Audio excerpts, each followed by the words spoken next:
नमस्कार। एक बहुत ही इम्पोर्टेंट अपडेट है सीबीएसई की तरफ से, जो कि डिस्कस करना बहुत ज़रूरी लगा, तो मैं आपके लिए वो डिस्कशन पॉइंट लेकर आया हूँ। ये जो सर्कुलर है वो 30/11/2023 का है। मतलब वेरी रिसेंटली सीबीएसई ने सर्कुलर अपलोड किया है। ये रिलेटेड है circular to calculate the percentage of class 10th and 12। जो भी बच्चे क्लास 10th एंड 12 में पास होते हैं उनका परसेंटेज मार्क्स कैसे कैलकुलेट होगा उससे रिलेटेड है। इस पे बहुत सारा कन्फ्यूजन लोगों को रहता है। इसमें बहुत क्लियर कट लिखा है, CBSE is receiving request from various persons to initiate the criteria for calculating the percentage of the students in board examination.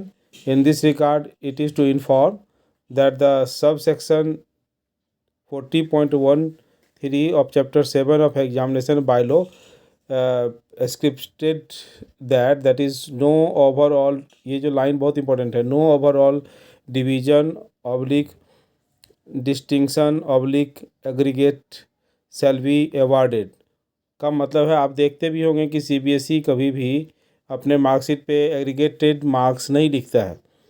Top 5 subject कौन सा होगा इसका भी डिसीजन अब जो है वो उस ऑर्गेनाइजेशन पे छोड़ा है जहां इंस्टीट्यूट में बच्चा एडमिशन लेगा या फिर जहां वो जॉब के लिए अप्लाई करेगा।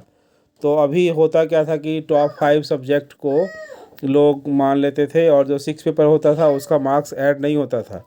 बट अभी का सिचुएशन ऐसा हो सकता है कि टॉप 5 आप अपनी सुविधा के हिसाब से चूज़ कर सकता है इंस्टीट्यूट। जैसे मान लीजिए कि किसी बच्चे ने 10th पास किया है और उसका 6 पेपर आईटी है, और आईटी के पेपर में बच्चा यदि ज़्यादा स्कोर कर रहा है तो उस केस में पॉसिबली ये भी अब संभव है कि आईटी का उसका स्कोर जो है वो कंसीडर किया जाए, यू नो उसके परसेंटेज कैलकुलेशन में, और इस केस में उसका परसेंटेज कैलकुलेशन बढ़ जाएगा। जबकि नॉर्मली होता ये था कि जब बच्चा एग्ज़ाम दे रहा होता है तो टॉप 5 सब्जेक्ट के बदले उसके जो फर्स्ट 5 सब्जेक्ट हैं वही कंसीडर किए जाते थे, और जो 6 पेपर है वो तभी कंसीडर होता था जब फिर इस टॉप 5 में से कोई एक सब्जेक्ट में बच्चा फेल है तो ये उसका 5th सब्जेक्ट होता था, और जो जो जिस सब्जेक्ट में बच्चा फेल है वो 6 पेपर के तरह ट्रीट होता था।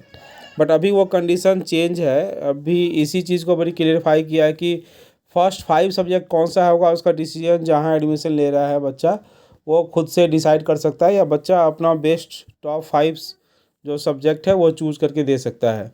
ये क्लास 10 और 12 दोनों के लिए एप्लीकेबल होगा, ये ध्यान रखना है। ये क्लास 10th एंड 12 दोनों के लिए ये एप्लीकेबल है।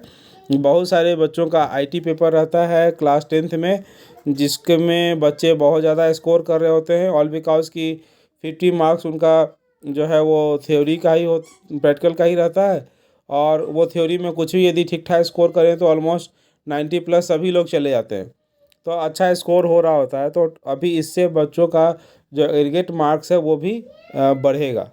ये एक अच्छा सर्कुलर सीबीएसई से आया है, तो मुझे लगा कि आपसे शेयर करें।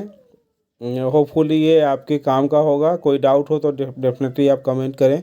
आपके कमेंट्स का इंतज़ार रहता है, और मैंने सभी कमेंट्स का जो लास्ट वीडियोस में मुझे पूछे गए हैं, चाहे वो विद्यार्थी विज्ञान मंथन से रिलेटेड हो, मैंने उसका आंसर तुरंत देने का कोशिश किया है। सो बने रहें। Thank you.